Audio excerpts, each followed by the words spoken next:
Good morning students. Previous video में हमने P&L appropriation के बारे में पढ़ा था, इसको हम लाभ हानि नियोजन खाता कहते हैं।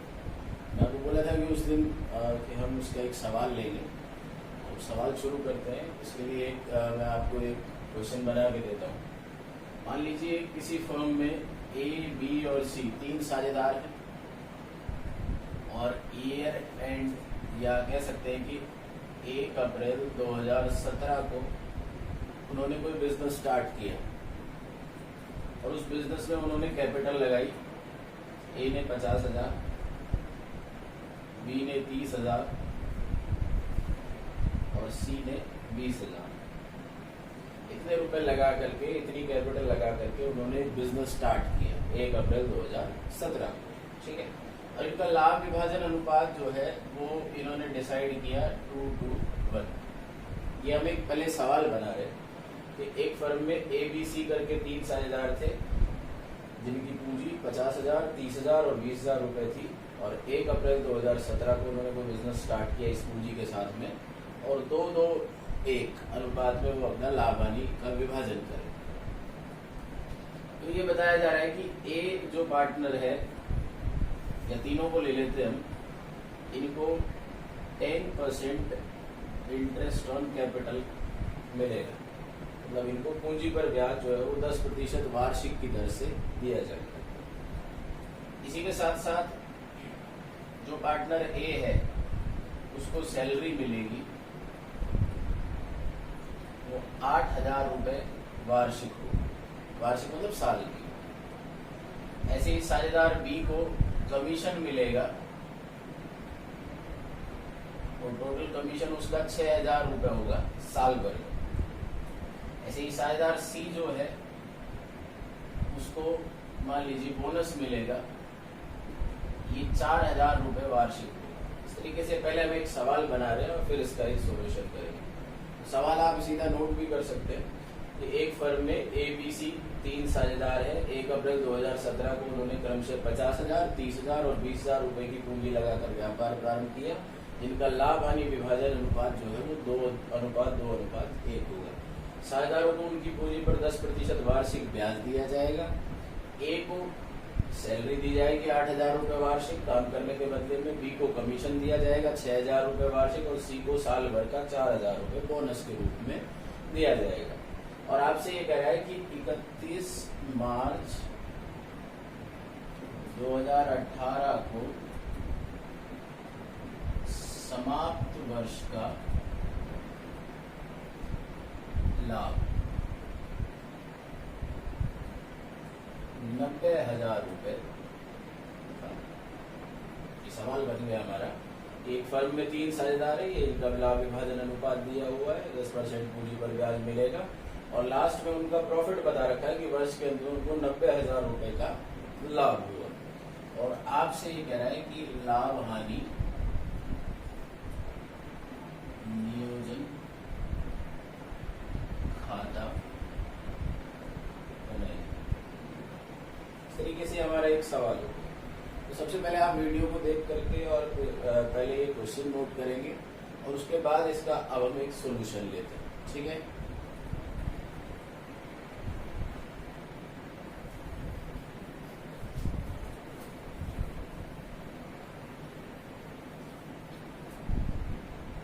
देखिए सवाल में हमसे P&L एप्रोप्रिएशन अकाउंट बनाने को बोला है।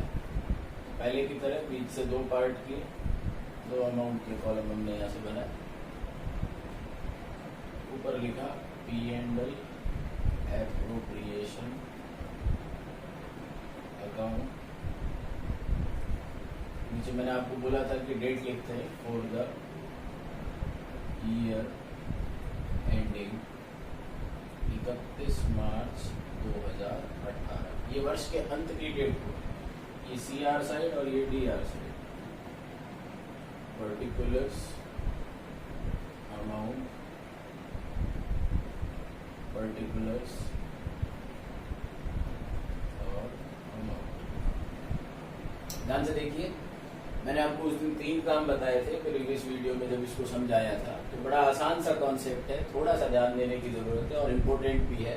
सबसे पहले हम इसमें लाभ हानि लिखते हैं। लाभ हानि जो है वो क्वेश्चन में मेंशन होगा कि वर्ष के अंत में लाभ कितना हुआ या हानि कितनी हुई। लाभ होता था तो बाय P&L के नाम से बताया था, और हानि होती थी तो टू P&L के नाम से बताया था। तो अभी जो हमने सवाल लिखा था उसमें 31 मार्च 2018 को वर्ष के अंत में इनका जो लाभ है वो 90,000 रुपए हुआ था, हमने क्वेश्चन में लिखा था, और ब्रैकेट में हम यहाँ पे प्रॉफिट लिख देते हैं। ये हमारा सबसे पहला काम।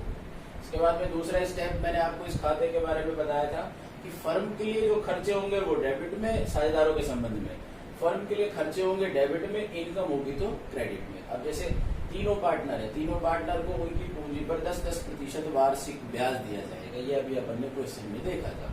तो साझेदारों को पूंजी पर ब्याज दिया जाएगा तो फर्म देगी, तो फर्म के लिए तो खर्चा हो गया। अब खर्चा हो गया तो P&L के DR में आएगा। तो अपन यहाँ लिखेंगे 2IOC means to interest on capital, और नीचे तीनों साझेदारों के नाम लिख देंगे। पहला साझेदार था, उसकी पूंजी 50,000 रुपए थी। 50,000 रुपए का 10% होता है 5,000। ऐसे ही दूसरा साझेदार, उसकी पूंजी 30,000 रुपए थी, तो 30,000 रुपए का 10% हो गया 3,000। और तीसरा साझेदार, उसकी पूंजी थी 20,000 रुपए, तो 20,000 रुपए का 10% हो गया 2,000। और फिर हम यहाँ पे एक लाइन दे करके इनका यहाँ पे टोटल ले लेंगे।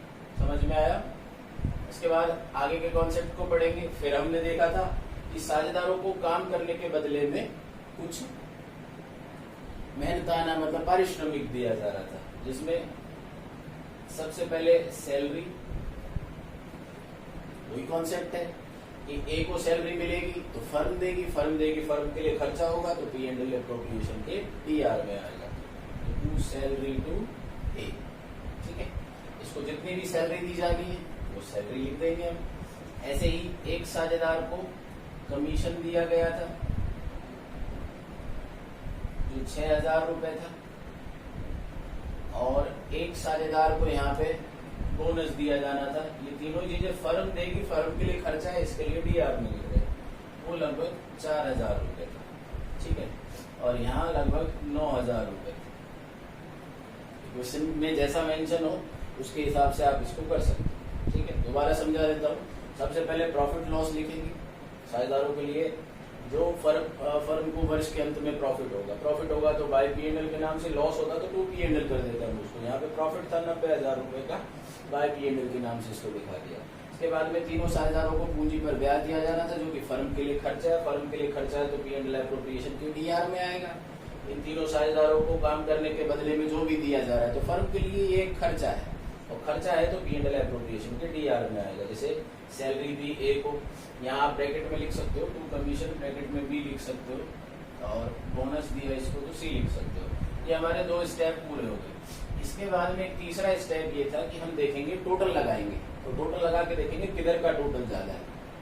तो सीधा सीधा नजर आ रहा है 10 और 9 19 और 6 25 और 4 29,000 रुपए, और यहाँ का टोटल है 90,000 रुपए। तो हम क्या करेंगे, इस तरीके से पहले इधर का टोटल लगाएंगे। हमने टोटल लगाया 90,000। इस 90,000 रुपए को अपन उठा के यहाँ पे ले आए, और अब जो भी डिफरेंस होगा उसको तीनों साझेदारों में उनके लाभ विभाजन अनुपात में बांट दिया जाएगा। उसको अपन यहाँ पे टू कैपिटल अकाउंट लिख करके और नीचे बांट देंगे। कुछ केसेस में यहाँ पे टू करंट अकाउंट भी आता है। अभी जब हम स्थिर और परिवर्तनशील पूंजी विधि के बारे में पढ़ेंगे तब आपको ये क्लियर हो जाएगा कि कैपिटल कब आएगा और करंट कब आएगा। अभी आपको ध्यान रखना है कैपिटल के नाम से, ठीक है, क्योंकि मोस्ट प्रोबेबली जो केसेस होते हैं उनमें कैपिटल ही आता है। अब ABC में इसको डिस्ट्रीब्यूट करना है। सबसे पहले 90,000 में से हम ये सारे अमाउंट को लेस कर देंगे, ठीक है। 90,000 में से अगर हम इनको लेस करते हैं तो ये 29,000 था, 90 माइनस 29,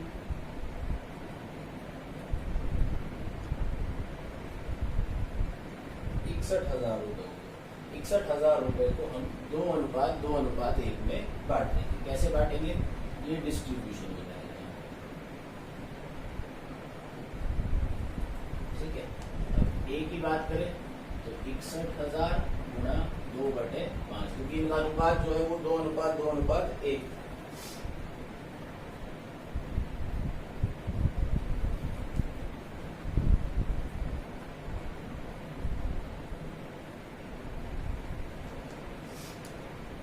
ए को मिला 24,400, बी का भी इतना ही आएगा क्योंकि इनका अनुपात समान है